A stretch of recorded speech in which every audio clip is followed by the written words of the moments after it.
Magandang gabi po sa inyong lahat. Tayo po ay nasa ikalawang araw sa ating paghahanda para sa ating anibersaryo ng canonical coronation. Kung kahapon po ay may sopas, siguro ngayon may ham. Hindi ro lang.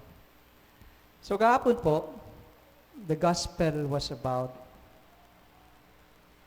God telling us that He is love. Siya po ay pagmamahal. And we saw that He unconditionally seeks the lost. Patuloy niyang hinahanap. And when He finds it, siya po'y natutuwa pag natatagpuan. Pinapaalala po sa atin kahapon na mahal tayo ng Diyos. Ngayong araw naman, on this second day, God is presented to us in the gospel as a rich man.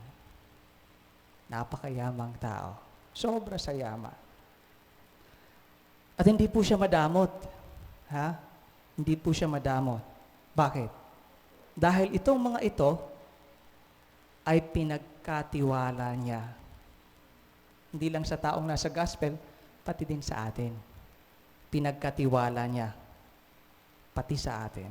So, ang theme po ngayong gabi ng ating pagninilay ay stewardship. Naalala ko nung nasa seminary ako.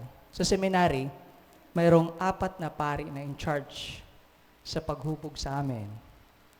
Yung rector, yung pinaka-head, tapos yung prefect of discipline, in charge sa pagdidisiplina sa mga bata, yung spiritual director, in charge ng spiritual life ng bata, and then economos, in charge ng budget ng seminary.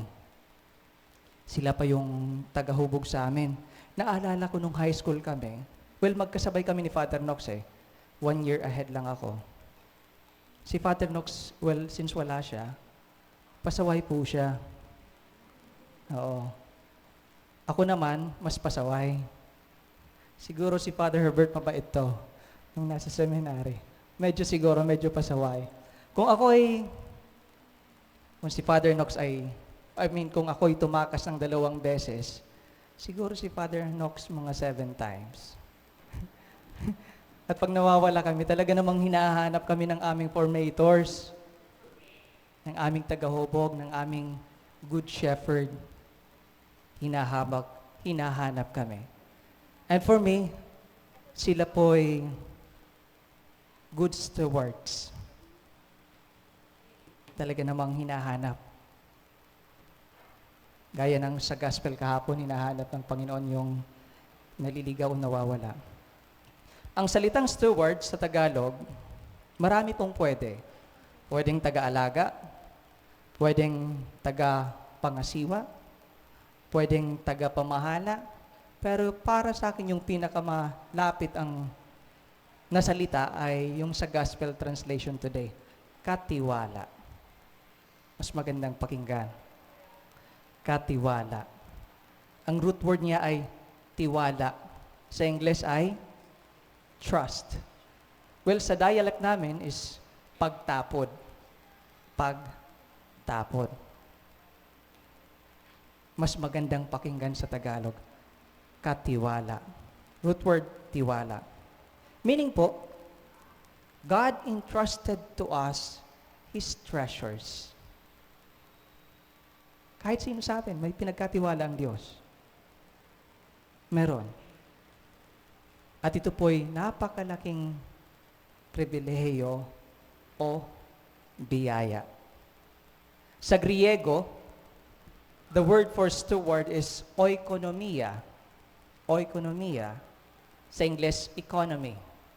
Ang kahulugan po ay management of house or management of household. Management, tagapangasiwa. Halimbawa, dito sa parokya nyo, yung inassign si Father Herbert, siya yung tagapangasiwa sa inyo, katulong kami ni Father Knox, kasama kami ni Father Knox. This parish was entrusted to him. At siya po'y patuloy na hinuhubog kayo, kasama kami ni Father Knox. And we try our best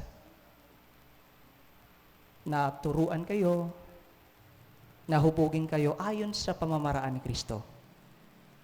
Ayon sa pamamaraan ni Kristo. Kayo naman, I believe kayo rin ay pinagkatiwalaan ng Diyos. Kung kayo'y mag-asawa, pinagkatiwala sa inyo ang pamilya.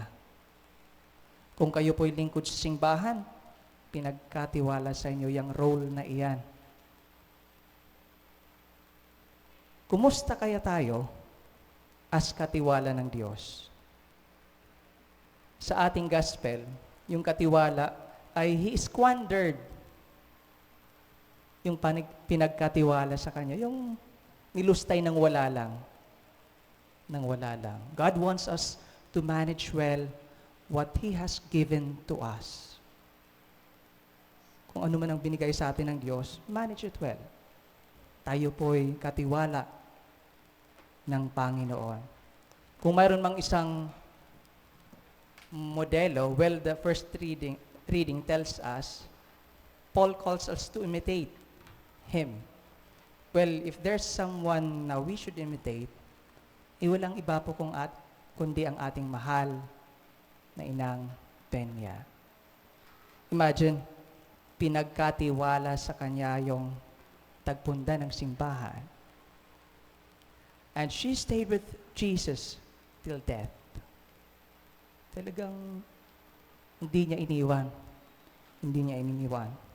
So my dear brothers and sisters, today, in this celebration, in our liturgy, 3 bagay po ang pinapaalala sa atin. Una, na ang Diyos po ay napakayaman. He owns everything. Everything we have. That's one thing. Secondly, hindi po siya madamot. And let us be grateful for this. Dahil ang mga kayamanan niya ay ibinahagi niya sa atin. Ipinagkatiwala niya sa atin. Pangatlo, He calls us. Tinatawag niya tayo to manage well whatever He has given to us. So, 3 bagay po. Mayaman ang Diyos, binigyan tayo, sana palaguin natin.